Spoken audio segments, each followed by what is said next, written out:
हनुमंत पाटील ते वामन जाधव वस्ती कॅनलपट्टी रस्त्याची कामाची पाहणी करण्यासाठी बाहवी ग्रामपंचायत सदस्य नवनाथ कुंभार, पिंटू लेंगरे व आमचे मित्र विष्णू कुंभार यांना म्हणलं की आपण रस्त्याची पाहणी करण्यासाठी जाऊया. तर आता तेच सांगतील रस्ता कशा पद्धतीनं झाला आणि किती भरला आहे आणि ह्याचा शेतकऱ्याला किती फायदा होणार आहे ते सांगतील.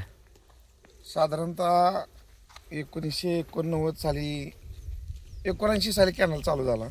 त्यावेळेसपासून या पट्टीची अशीच अवस्था होती.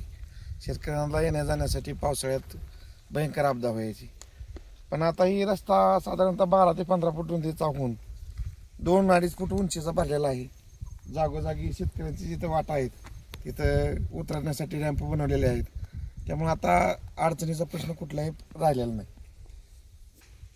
पावसाचा प्रश्न मार्गी लागल्यामुळे कुंभार साहेब सांगा कसा वाटतोय रस्ता. हा रस्ता एक नंबर झालेला आहे. प्रत्येक शेतकऱ्याला जायसाठी सुलभ ठेवलेला आहे. त्यामुळे इथल्या लोकांची गैरसोय होती, सगळं सोय झालेली आहे. त्यांना पाऊस किती पडू द्या, अख्या पावसात त्यांना जायला काय सुद्धा अडचण येणार नाही, काय सुद्धा. कमीत कमी 15 फूट रस्ता असा एक नंबर झालेला आहे.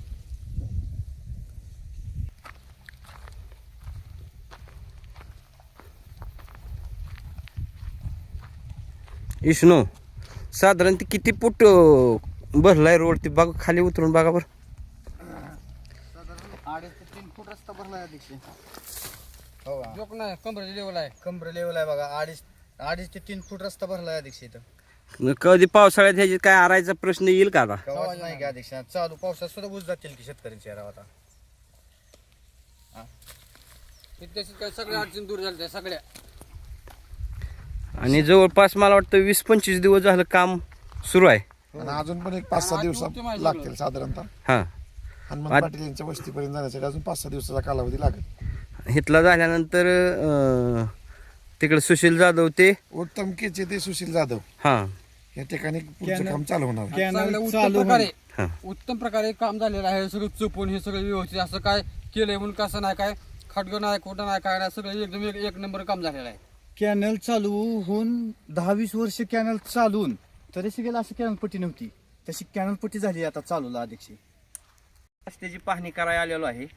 वामन जाधव ते हनुमंत पाटील वस्ती जवळपास अंतिम शेवटच्या टप्प्यामध्ये काम आहे. जवळपास 4 दिवसामध्ये पूर्ण होईल. ही काम झाल्यानंतर पुन्हा सुशील जाधव ते उत्तम केचे वस्ती रस्ता हा सुरू करण्यात येणार आहे. परंतु आम्ही काय असं मोठं खूप काम केलेलं नाही. आम्ही आबांचं पत्र घेतलं आणि आम्ही पाठपुरावा केला सगळ्या आमच्या मित्रमंडळीनं आणि सोलापूर या ठिकाणी जाऊन एक 4 ते 5 हेल्पाट हाणले असतील. त्यामुळं हा रस्ता म्हणजे ह्या योजनेतून हा रस्ता येतोय असं आधी कुणाला आम्हाला बी माहीत नव्हतं आणि इतरांना बी माहीत नव्हतं. परंतु आम्हाला काही जणांनी सांगितलं की जर अशा पद्धतीनं आपण योजनेतून काम आणलं. माझी कोंढार भागातील सर्व गावांना विनंती आहे, गारोकला असेल, आलेगाव असेल, रुई असेल, हा कॅनलपट्टी रस्ता आपल्याला कुणाला कोणाच्या मागं लागण्यापेक्षा आपण स्वतः जरी गेलो, मी सगळ्यांना एक माहिती म्हणून सांगतोय की काय मी मोठा पुढारी नाही, परंतु आपण सगळे मिळून जर गेलो त्या ठिकाणी आणि आपण ऑफिसला वैयक्तिक अर्ज दिला आणि त्याचा पाठपुरावा केला आणि नाहीच अधिकाऱ्यांनी लक्ष दिलं तर आपण उपोषणाच्या माध्यमातून आलेगाव असेल, रुई असेल, गारोकला असेल, तर सर्व रस्ता आपण अशा पद्धतीने जर करून घेतलं तर भविष्यामध्ये कुठल्याच शेतकऱ्याला येण्या जाण्याचा अडथळा निर्माण होणार नाही. आणि इतक्या पद्धतीचा हा रस्ता मोठा भरून घेतलेला आहे. तुम्ही बघू शकता चालू पावसामध्ये जरी ऊसाची वाहनं गेली तरी कुठली अडचण येणार नाही. सर्व शेतकऱ्यांना माझी विनंती आहे की आपण कुणाच्या मागं लागण्यापेक्षा स्वतः त्या ऑफिसचा जर पाठपुरावा केला तर हा रस्ता होऊ शकतो. फक्त एक आपल्याला 4 ते 5 हेल्पाट सोलापूरला मारावं लागतं, ह्याच्यापेक्षा दुसरं काय नाही.